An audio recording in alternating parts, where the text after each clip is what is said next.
Could you just walk us through that play where you intercepted the pass? Yeah. I saw my teammate Devin Bush putting some good pressure on the quarterback, and he threw the ball up. Lucky enough, I was in the right spot to make the play, and was hoping to get to the end zone, but didn't work out. Can you remember the last time you had an interception? Was it in high school? Yeah, I was in the bowl game. Oh. There you go. What about before that? I can't remember before that, sorry. How about a fumble recovery? Yeah, that last. Yeah, I had a couple of those last year. Again, kind of in the right spot at the right time. So. Seems like you've been used a lot on third down kind of pass coverage so far in the first two games. How confident are you in your pass coverage? I feel good about it. You know, it's something we do every day, something we work on every day. You know, along with all other aspects of the game. So I feel good about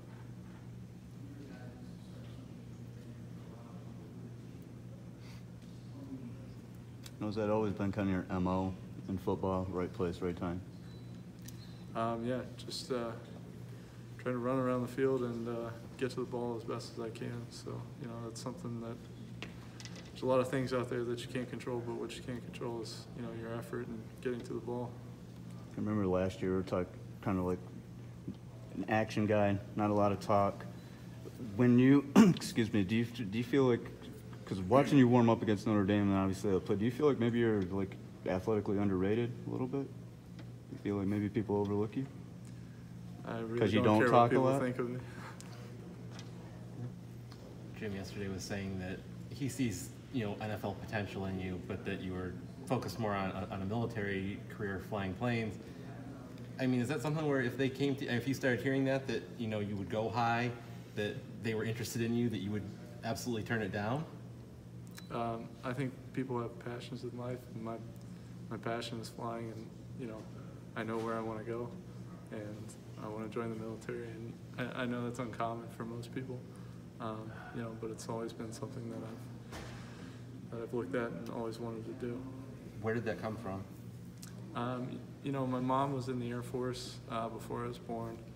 My dad's dad, so maternal grandpa was in the Army, so two family members in the service. You know, it's kind of like being a fan. You know, you look up to Michigan football players. You see those jerseys. You see the coach. You see all those people that you look up to. It's kind of the same way. You know, I see those fatigues. You know, they just look sharp to me. You know, I see people in uniform and I look up to them. You know, and the sacrifices that they make for this country, and really just all the amazing things that they get to do and get to be a part of in that service. And that'd be a pretty tight fit for you in one of those jet fighter cockpits. Believe it or not, I got to meet a pilot that's, I think, around 6'8", flies up at Selfridge. So, I guess I'm a little undersized compared to him.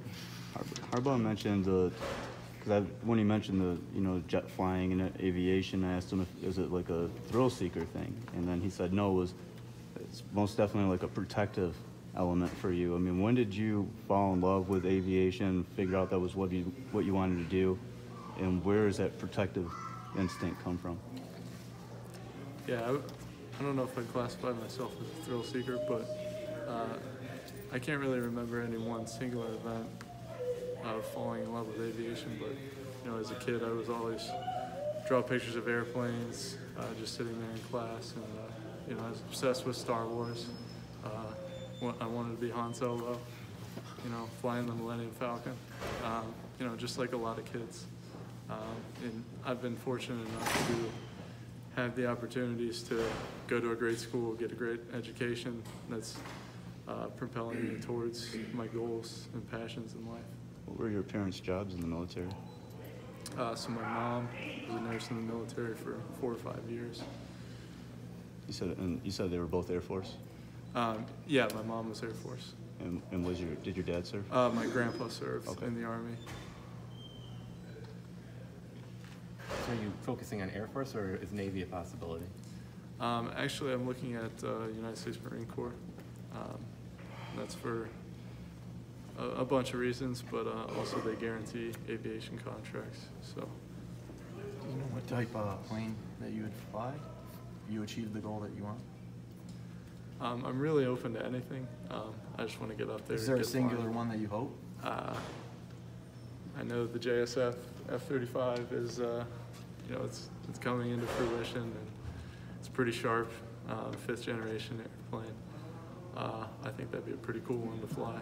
You know, they have custom helmets for each one of those planes that cost somewhere like 35 grand a pop. And, just super cool displays. You know, you can look through these AR glasses and see things on the ground that you couldn't see otherwise. Unbelievable technology, so I'd love to fly the F-35 if possible. Other than the Millennium Falcon, what were some, as a kid, I mean, were you in like stealth bombers, Blackbird, SR-71, that kind of stuff? Absolutely. I remember I had this book that I would take on the bus with me, and it was filled up with planes, all sorts of planes. So I would look through that and look at all the jets and the bombers and the helicopters and all sorts of stuff like that. Is there a charge you get when you're flying? I mean, you're in control of this equipment and. Yeah, the funny thing I've always thought about is I don't know if I could ever go skydiving. You know, it scares the heck out of me just because, you know, you lose that control. Mm-hmm. But when you're sitting in the cockpit, you know, you have that control and you feel like you're part of the plane. Kind of like playing baseball or something. You feel like the glove's kind of an extension of your hand, extension of your body. So yeah. So you've flown, right? You have your pilot's license. What have you flown? So I've flown a 4-seater Cessna 172. What's the longest flight you've taken solo? Han Solo. Yeah, so the longest flight I took was a long cross-country solo. I flew across the state to Benton Harbor, and then down into South Bend to surprise my girlfriend. Met her for dinner, and then came back to Ann Arbor. So that was pretty cool. That's an expensive date. Don't you have to pay for the? It sure was. So what'd you tell her? Hey, I'm landing here at a private airport in South Bend, and. I actually talked to one of her friends and kind of set it up so she would pick me up at the airport and then drive me over to surprise her. So she had no idea I was coming. You didn't propose to her or anything, No. right? Okay, it sounds like you set the bar pretty high now. And for that, you're probably gonna have to pull up in the Millennium Falcon. Yeah, maybe. How many of your conversations with Coach Harbaugh sort of trend towards more like career-oriented stuff versus football-centric? One thing that Coach Harbaugh has always been great about is, you know, no matter who you are on the team, obviously, if you earn his respect, he'll do anything for you.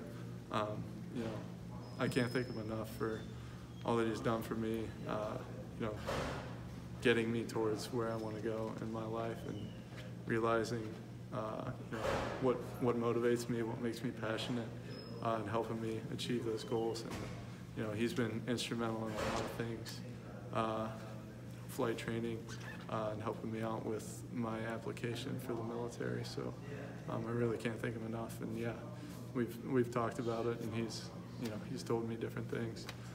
You know, he himself, he told me he even thought about being a fighter jet pilot at one point growing up. So. What would your pilot name be? I don't know. We'll have to see. What football question here? Yeah. What has kept you? I mean, Michigan's recruited, you know, like on paper, elite athlete after elite athlete on defense. You know, going back, you're a guy who's quiet. You just do your job. What's kept you in the starting rotation for 3 years? I mean, you're a fixture there. What's kept you there? Yeah. I think it's just that. You know, we have all these talented guys from all across the country who come from all sorts of different backgrounds. And one of the things that I said today is, you know, we have all these different moving parts in a team, but that's what makes a team special is everyone has their job, and we each do our job to the best of our abilities. And so I've been able to figure out where I fit in with this team, and you know, I'm just set on doing my job as best as I can. Do you ever reflect on it? Like, I mean, you've made a name for yourself here. Do you ever kind of sit back and reflect on, you know, what you've done? You know, I think it's nice to look at what I've done, but you know, I have so much ahead of me. You know, I'm only 22 years old, and I don't really want to spend time looking back at what I've done. I want to keep moving forward. You know, we have a lot of season left ahead of us, so we really haven't done anything yet. All of our goals are ahead of us, and there's so much to be accomplished. So, got to keep looking forward. Got to keep moving forward. So it's like football is something you talk about, like when, I don't know if I'm trying to imagine you as a pilot, you're going on your runs, you guys, hey Furbush, tell us a football story or something. I mean, is that what football is going to end up being for you? Maybe. We'll see. You guys good?